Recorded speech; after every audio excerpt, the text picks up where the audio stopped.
Oh hey, it's Wes, and today it's time to talk about the Sony E-mount 90mm macro G lens. Hit the B-roll. I've had this lens, or a version of this lens, for a couple years now. This is going to be a long-term review of this lens, as I've shot it at many weddings and used it on many occasions. I have shot this on the a6000, the a7 Mark II, and the Sony a9. I mention the cameras that I've used this lens on because, depending on which camera you're using, this lens will act very differently. This is my second copy of this lens. The first one gave up just under a year after I got it. Thankfully it was still warranted, and eventually I got a new one, a replacement model. So this is my second one. Just as a note, both lenses function exactly the same. They have exactly the same optical quality. Apparently copy to copy consistency is very high with this lens. First off, we're going to talk about the build quality. This lens is apparently 100% metal construction, except for the lens hood. It's pretty hefty. You have on the side the multifunction button, can be used for IAF or whatever you want, steady shot off on, and a focus limiter switch. On the inside you have a 9-bladed aperture.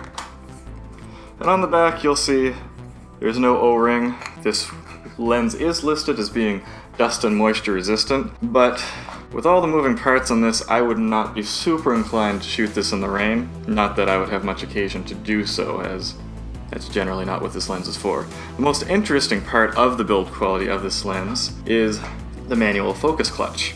You can see on the side here, there is a focus gauge that shows you how far your focus is, and a freely floating focus ring. Snap that ring down, all of a sudden the two are coupled. Now this would lead you to believe that you are, at this point, mechanically focusing the lens, but that's actually not true. This is still focused by wire.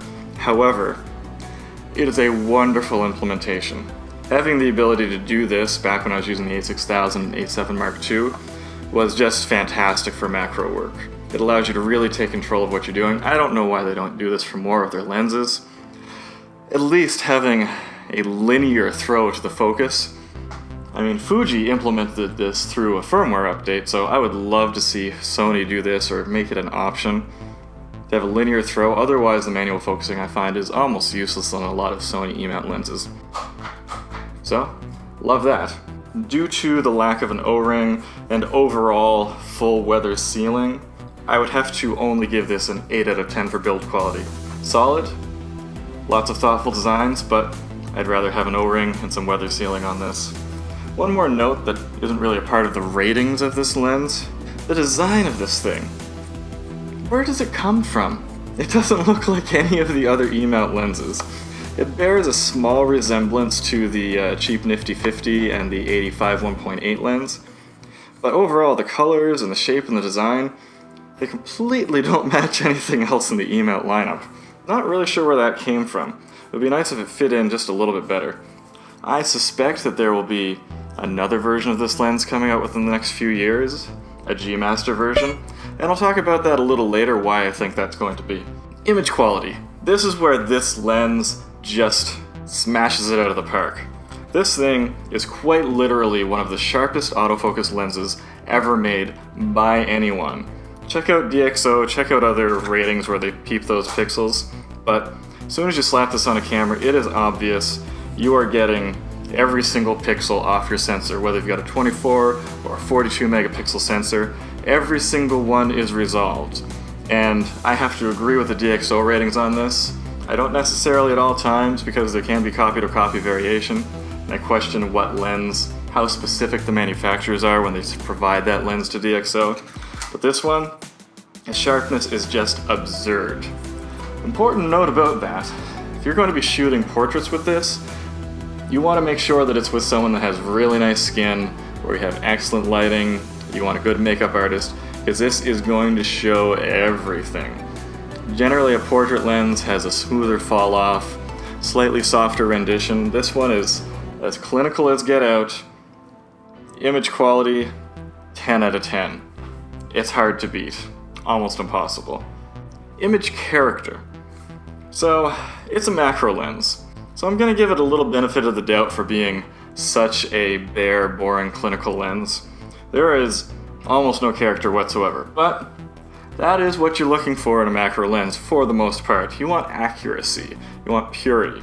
However, where things fall down with this lens is actually in the bokeh. Now, in the Sony press, and a lot of people will say this has perfect buttery bokeh. It does when you're shooting macros. When you're in close, when you've got the aperture stop down just a little bit, from f4.0 to about f6.3, that is prime time for this lens. That is where things really shine. The aperture blades appear to be optimized for around that range. You'll notice with a lot of portrait lenses, the aperture rings, even if it's a 9 or 11 bladed aperture, they tend to be optimized for a certain aperture. And so most lenses are closer to wide open, that they're looking for those perfectly round bokeh balls. This one, it's around 4.0 to 6.3. If you open this up to 2.8, say you're doing outdoor portrait work or headshots, and you want to try to blur out that background, the background starts to get a little bit nervous because those bokeh balls are not round. They have some angles. They're not hexagonal because this is a 9-bladed aperture, but 9-sided shapes. As far as what this is designed for, the bokeh is fantastic, but the 9-bladed aperture isn't very well rounded and it's only optimized for one particular region. So I don't recommend this for outdoor portrait work or for work where you're trying to blur out the background on a larger subject, but for indoor portrait work where you have a fixed background and you have a control of your situation, this can be fantastic. I'll show you some image samples about that specifically. I did a shoot for that recently where the makeup was just very interesting, and so you wanted to be able to see everything. The model had good skin, so everything worked out well. But for other portrait work, outside, don't recommend it. Get a normal portrait lens like the 85 1.8 or 85 G Master 70 to 200. That will serve you much better than this, but for what it does, it's great. However, overall, image character, 7 out of 10. I'm sure that when the G Master version of this comes out, it will probably go from a 9 to an 11 bladed aperture, smooth things out just a little. Autofocus. Oddly enough, this lens has a direct drive SSM motor, something that the 85 G Master lacks. So this actually has a faster autofocus system than the 85 G Master. A little counterintuitive, but when you consider, being a macro lens, the focus elements in here have to move a lot further than a standard lens. There's a lot of travel going on here. For a macro lens, it's great. Now, when I was shooting this on an A6000 A7 Mark II, right up into macro range, autofocus was kind of chancy. Generally speaking, most people don't do macro work using autofocus. You pop that clutch, you do some manual focus. Since I switched to the A9, however, I do all my macro work, full continuous autofocus, handheld, flawless. Now, I guess that the A7 II doesn't have an advanced enough autofocus system to do this, but on the A9, it is unbelievable. You get in close, 1-to-1, doing ring shots, some beautiful pictures. This thing will nail 9 out of 10 shots, just bang, bang, bang, bang. Your hands are shaking, your body's moving, you're flying through the day. This is fantastic. Now, overall, end to end, this is not the fastest autofocusing lens in the lineup by any means, but nor is it the slowest. But overall, it's an advanced autofocusing system. If you have a camera that can take advantage of that, it's fantastic. 8 out of 10 for autofocus. Value. As always, this is where things get a little bit complicated. Let's look at some comparable lenses over here. We got the Canon macro lens, $899, Nikon, $896. The Tokina full manual focus for $399. And you got this guy at $1098. The Sigma recently came out for E-mount 70mm for $569. Good price. But interestingly enough, the toughest competition for this lens is another Sony macro lens. One of the bajillion 50mm E-mount lenses is the E-mount 50mm macro for $498. That's a pretty good deal compared to the rest of that lens. That lens, haven't tested it, heard it's great, that's probably a 10 out of 10 for value. This one, however, although it is amazing, and honestly, way sharper than the Canon and Nikon variants, as usual, you can expect to pay a little bit more for a first-party lens. It's not perfect for value. It is not the value leader like the 50mm is. However, it is the leader of the pack, so some consideration has to be given there. I'm going to give this a solid 7 out of 10 for value. Not amazing, but worth it. Alright, so overall, what does that give us? Little math, 40 out of 50. That's a pretty strong number. It's not a perfect lens, but do I like this lens? Heck yeah, I love this lens. It gives me amazing macro shots and fantastic studio work. Sharp as a tack, makes a tack look dull by comparison.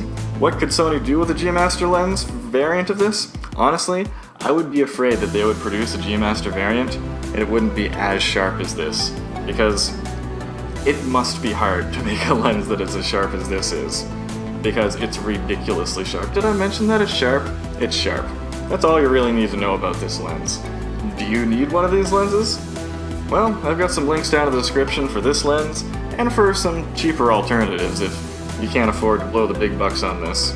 But if you're looking for the best image quality, the sharpest pictures for Sony E-mount, look no further than this guy. It will get the job done. So, until next time, go take some photos.